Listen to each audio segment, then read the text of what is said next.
Hi, Dan Hopper with Remax Alliance. Here today to introduce you to our buyer processing blogs. This is really part one of that process. And we're just going to kind of go over a little bit about what takes place when I first meet a buyer. A few comments that I always get when I meet buyers is number one, a question: what are you going to do for me? And the other concern is when we start to talk about, are they just now looking and so forth? Their actually comment is, we don't know where to start. Well, that's what we're going to do in this buyer processing blogs that we're setting up for you to view. The first thing that we like to talk about is the working relationships. What does that really mean to you? The working relationships means, how does that broker work for you? Is there a relationship created? Is it done non-contractually or is it done with a contract? And there's different ways of doing it. We always prefer that it's done with a contractual relationship. When we first meet a buyer, a couple things that we actually talk about is, what are those relationships? There's a seller agency relationship, and again, and a seller's transaction broker relationship. But we're not talking about sellers today, we're talking about buyers. Then there's a buyer's agency.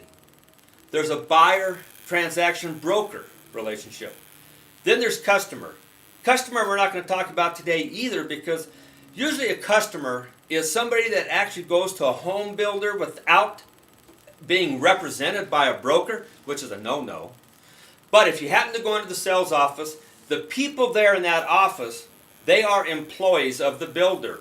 They cannot represent you, so when they make comments to you that they're there to watch out for your best interest, that's not true. Their best interest is their employer.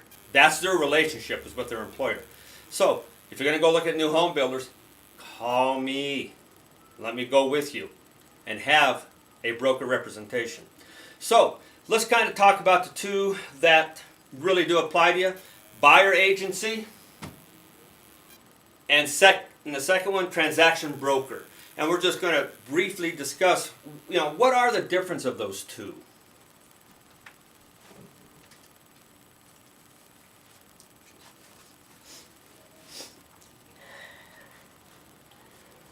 Howdy, folks. Yeah. You see the big A there? I'm your agent. I've got my 6 shooters on, and I'm here to tell you that if I ever find out anything about that seller that would help your negotiating position, I am obligated to share that with you.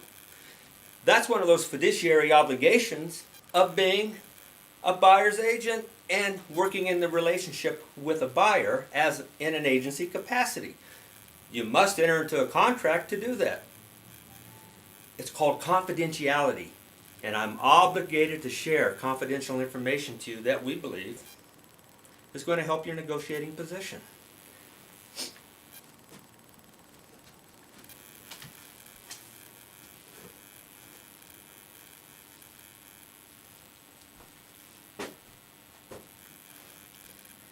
Howdy, folks. I'm now wearing a transaction broker hat. Well, what does that mean? A transaction broker means that I may know something about that seller, but I'm really not obligated to share that with you. But I know it. So I kind of work like a mediator in that sense. I'm here to do the most important thing, and that is to facilitate that contract for you.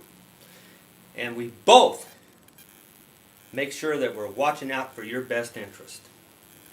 That's part of that confidentiality that, since I'm not in an agency capacity, I'm not obligated to share any confidential information. And that's the simplest thing to understand the difference between a TB and a buyer's agency. We'll be right back.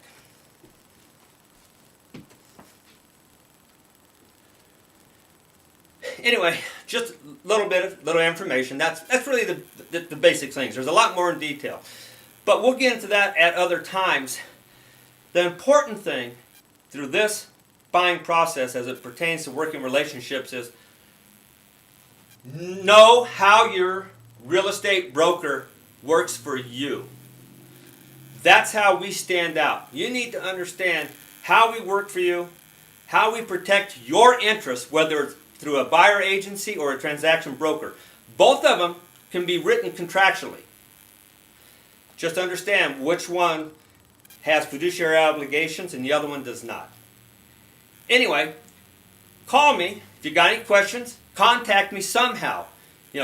Call me on my phone, send me an email, text me. But most important thing is I want to hear from you, and we'll expand further on how I can help you. Thank you, and keep your eyes open for the next post.